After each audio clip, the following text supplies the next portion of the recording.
What's up, everybody? It's your boy Jose. I'm here with my barber Christian. I figured I go live with him and discuss the common things that we notice within each other's industry, right? I'm in real estate. He's been cutting hair now for how long? 6 years. He's been cutting hair for 6 years. I've been in real estate for 6 years. So we want to go ahead and start chopping it up and talk about the common things that we see why a lot of people are staying broke, a lot of people aren't necessarily seeing success, aren't capable of building a sustainable business, aren't capable of building a clientele within their business. And I'll go ahead and start it off with something that I noticed in my industry. Actually, in real estate and specifically, the first 2 years 90% of people fail. 90% of people that get the real estate license in the first 2 years get weeded out. And something that I noticed about a lot of people that go into the real estate game is that they have a lot of things on the side that they do, right? It's like for me, when I got into real estate, I had a specific full time job, but then eventually I turned that full time job into part time so that I could do more hours in real estate. And then eventually I ended up quitting real estate as not real estate, sorry, excuse me. I ended up quitting that other job that I had, which was a land surveying job. And I went full time in real estate because I understood that for me to be successful, I want to dedicate and I need to dedicate 100% of my attention to the main thing that I'm doing, to my main business. Um, so fast forward 6 years from now, I've managed to stack a great amount of clients and building a successful, you could say, real estate portfolio. Right now we're up to 30 doors between myself and my brother. And I can tell you right now, I remember sitting in the chair while Christian was also starting in his barber, you could say, era, right, where he was just starting off. And I remember us talking about it, bro. I remember what it was like when we were talking about how we were planning on taking our businesses to the next fucking level. Do you remember those conversations, bro? Yeah, I definitely do. Yeah, man. So fast forward now, 6 years later, I mean, you got a nice size of clientele. You know, you're fucking smooth and sharp, cutting hair compared to the beginning where you were giving me free haircuts and giving other people free haircuts. Yeah. Now you're fucking charging a premium because you're nice, right? So let me ask you something, bro. In your field, in your industry, why do you feel like a lot of barbers don't make it? Why do you feel like a lot of barbers, end up, not being successful as a barber? You know? That's a good question. Uh, in my field, especially the barber industry, they see it as a part-time job just to make some quick cash, get in, get out, and they don't see it the way I was looking at it, the way I was viewing it, the long-term game. How do you view it? I view it more of like building a relationship with clients. That's kind of where it stemmed from because people that go into this field, they just see it as quick cash. They just cut people's hair. They're in, they're out. They're not talking to them. They're not having any meaningful conversations. They're just given a haircut and then they're just leaving with semi not even, I'll say average, an average experience. But for me, I value people's time. I have a lot of respect for people. I have a lot of interesting ideas, these questions. I'm always curious about a lot of things that my clients do. Do you charge for therapy? I should. I don't know. I don't know if you guys seen the meme where they talk about, all right, is it just gonna be a haircut or are you also gonna pay for therapy? And then it's like, all right, no, just a haircut, and they fucking duct tape the guy's mouth and then they fucking cut the hair, right? Yeah. But I say that though because I feel like, especially when I've sat in the chair and we've chopped it up, I feel like we go deep into certain concepts. I feel like we go deep into certain philosophies, and I feel like you actually care about the people that you're cutting hair. Is that a thing too? Like your clients, the people that sit in the chair, do you actually care about them? Like, do you actually care about building that relationship with them, or for you, is it just a transaction? To me, it's more of caring. I care more because I know my results are gonna equal certain outcomes and lead to certain things for people, and I'm happy to help them in that journey and give them that confidence to actually move forward and be confident to do whatever they want to do.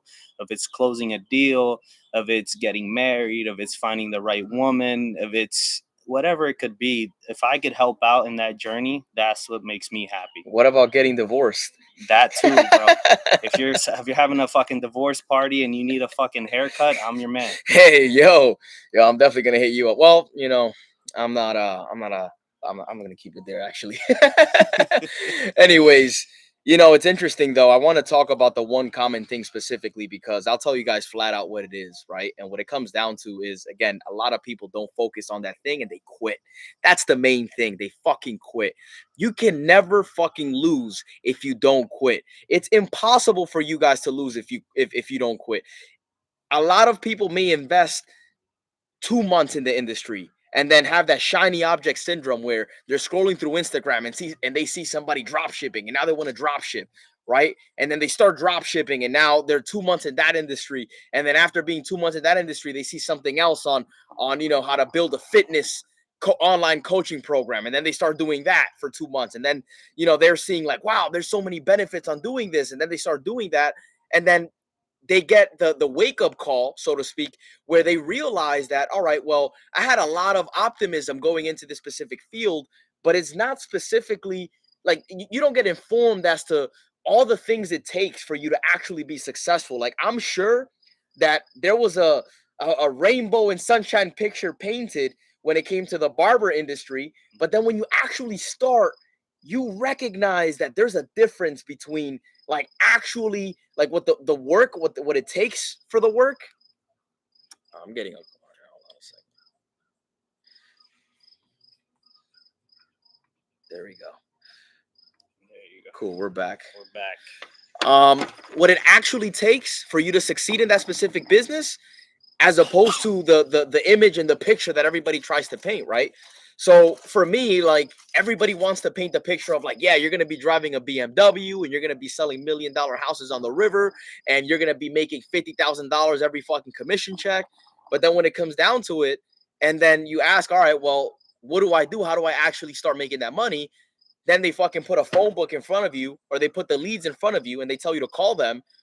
They're like, what do you mean? I gotta actually call them? I gotta actually do work. I gotta actually talk to these people. I actually gotta meet them and advise them and give them an actual valid and valuable opinion for them to succeed and establish a reputation for myself and build a name for myself that's actually gonna take time and it's gonna make me work.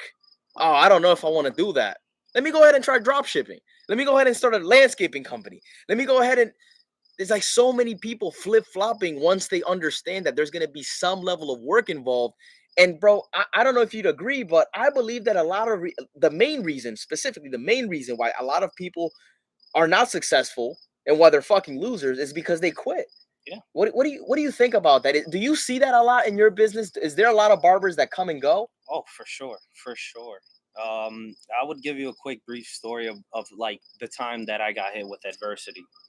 I was basically cutting hair, giving out free haircuts, but obviously, like every humble beginning, I sucked. It was just garbage. So I wasn't getting the people I wanted. I didn't get the clientele. I wasn't making any money. I was only making like $100 a week. I was sweeping the floor. I was there from sunrise to sunset, and I was in my car. And I remember this day very vividly. I was pumping my gas and I just started breaking out crying. I just broke out crying like, dude, I'm never gonna fucking make it, and this is pointless. What the hell am I doing? What am I doing with my time? And I just sat there in the gas station for like at least half an hour, like reevaluating my life and thinking like, what the fuck am I gonna do now? And eventually, I was like, the next day I woke up, I had a choice. Should I go to the barbershop or should I just go look for another job for another field? And I still showed up to the barbershop no matter what. Even regardless, I went through that hard period of time and I kept showing up and I kept showing up to the point that, eventually I did get that clientele I wanted. I did get those people that I wanted to get in the chair. I did get better with my fades. I did get sharper with my edges. Like, if I would have just gave up at that point, I know I would have been in a whole different field right now, doing God knows what. But I wouldn't be where I'm at today if I just gave up. Yeah, bro. Wow, man. That's I appreciate you sharing that because I've been friends with Christian for a very, very long time, and this is the first time I'm ever hearing that story. So, Wow, bro. Shout out to you for sticking to it because, as business owners, we know it's hard, right? I speak about the story where I had to fucking drive my dad's cab because I wasn't making any money. 8 months into real estate, making phone calls, knocking on fucking doors until my knuckles bled, and still not having one fucking sale in 8 months, right?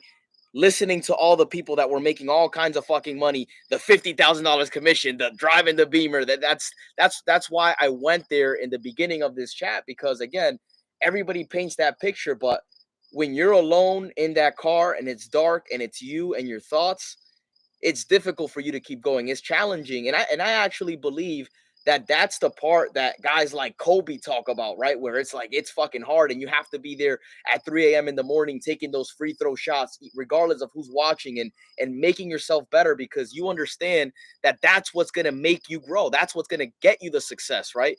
It's those hours where it's dark and you're alone, and you have to keep fucking going. So like Mhm. for me, bro, like I was driving my dad's cab for 2 weeks straight making fucking maybe $100 a day, but working, bro, working. I was prospecting in the morning, I was prospecting in the afternoons, and I was driving the cab at night. And if I didn't do that, bro, if I didn't persevere and go through those challenges, like you said, bro, imagine I quit. We wouldn't be sitting in this deck right now. Nope. We wouldn't be looking at this brand new other $1 million house that we're building next door to us and seeing like, wow, like, we're doing all these incredible things. I wouldn't have a 30 unit portfolio, right? That's increasing over time and increasing in value over time. None of this shit would have been real if we would have quit. So Right. like I think that a lot of people gotta understand that, right? Nothing in life that you see, any kind of invention that you could possibly use today, it wouldn't have been a reality if the person quit in the middle of it because of the adversity that he had to go through. And understand, everybody has to go through that fucking adversity, bro. So let me ask you something, bro. When you were going through those moments that it was dark and it was challenging and it was you versus you, Mm. what kept you going? What did you think about? What was your why in that specific moment that allowed you to keep going and persevere through those tough times? Yeah, that's a good question. For me personally, is sticking to my word. I said I was gonna do something, and I know I gotta come through with it. And to me, I can't go back on my word. So when I say something, I always apply it. So that's kind of where I was sticking to. I was like, I'm not gonna give up. I'm not gonna surrender because I said I was gonna do this. That was basically what drove me because I would go in, literally just sweep the floor, clean up whatever the guys needed. Just being around these guys too inspired me because I see they could do it, I could do it as well. So being around those guys, having a good core group, talking to people. I remember even talking to you. You even told me like, "Yo, you got to stick to what you do. This is what you do, and you stick to it. Stop hopping around." That was a great fucking wake up call for me. That kind of told me, all right, I can do it if I just stick to it. Yeah, bro, absolutely. And I also want to expand on that because I think that environment is huge, right? Like imagine a boxer, a professional boxer stepping up to the ring and he has this huge fight and then he looks to his corner and then there's nobody there. How motivated and inspired and driven do you think he would be if there was nobody in his corner supporting him? It would be very, very hard for him to win that fight because he would look on the other side and everybody. I mean, it depends, right? He could be the underdog and he could take that and utilize all of that as fuel and still thrive under any circumstance, right? But it will be a lot harder if you don't have anybody in your corner. Like for me, bro, I have my older brother in my corner, right? He also was ambitious. He was also driven. He was also working. So I would look to my right and I would be like, I can't fucking give up. I can't give up on my dreams, right? I would look to my left and I would see somebody else that, my coach, my mentor at the time. I would look at the other agents that also inspired me, that were also making calls, that were also not making excuses. And I think that environment goes a long way. If you surround yourself with winners, if you surround yourself with lions, you're going to be a winner. You're going to be a lion. If you surround yourself with losers, if you surround yourself with gazelles, right? Gazelles are you could say in the example of a lion chasing a gazelle, the gazelle's the one that runs away, right? So if you surround yourself with gazelles, if you surround yourself with people that run away from their problems, as soon as it gets difficult, they choose to run away, then what are you going to do? right? You're most likely going to start to run away. You're most likely going to start to make the same excuses that everybody else in that specific circle is making. But when you Right. surround yourself with winners that have gone through it, that have persevered, that understand what it's like, they're going to smile and they're going to look at you and they're going to be like, bro, this is a part of the journey. This is what you have to go through. And guess what? This is the part that a lot of people quit and a lot of people lose because they fucking quit. Man, I mean, I think that if people could just grasp that message alone, they would go a far fucking way, right? Yep. Now, last question I want to ask you, bro. Yeah. I understand that, now that you're in the position that you're in, right? You're building, you're scaling, you're surround you continue to surround yourself with better people. What's next, bro? Like what's your vision? Where do you want to take what you do in your craft? Well, my craft, I see a lot of changes, especially now coming into the future, integration with AI, different steps. But my vision is to keep that traditional household barbershop that you guys could go to and feel at home, and open up multiple shops where people could feel, like they have a sense of purpose coming here, and build my brand, get more people involved, get the community, because I don't see too much of people coming together at that point at the barber industry. The barber industry, it's, people are making their money, they're sticking to themselves, they're not actually working together. So brotherhood is very important, especially with, being around Jose, being around the fellas, being around the Built from Pain movement.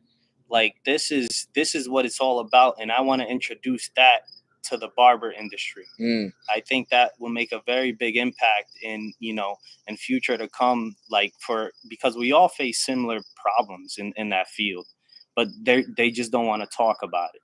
And I think building that kind of community amongst each other is going to help everybody succeed. yeah, That's where I see myself. 100%. Community, mindset, being able to persevere and keep going relentlessly no matter what's going on. I mean, those are all positive qualities and attributes that many successful people have. And if there's anything that we can give you for you to take away and for you to apply, is to start to surround yourself with that pack, is to surround yourself with those winners and those people that want to see you succeed, is to get away and isolate yourself from the losers, from the people that are jealous the second that you hit your first sale, right? And you're excited and you're happy, and you get a glimpse of certain people in your life that are downplaying your win, that are downplaying your success. You got to start getting away from those people, and you got to start getting around the people that are going to celebrate your wins, the people that are going to Right. want to pour water into the plants that you're growing so that you can prosper and actually be successful, right? Start to surround yourself with winners, start to surround yourself with lions, and never fucking quit. Never. Boom.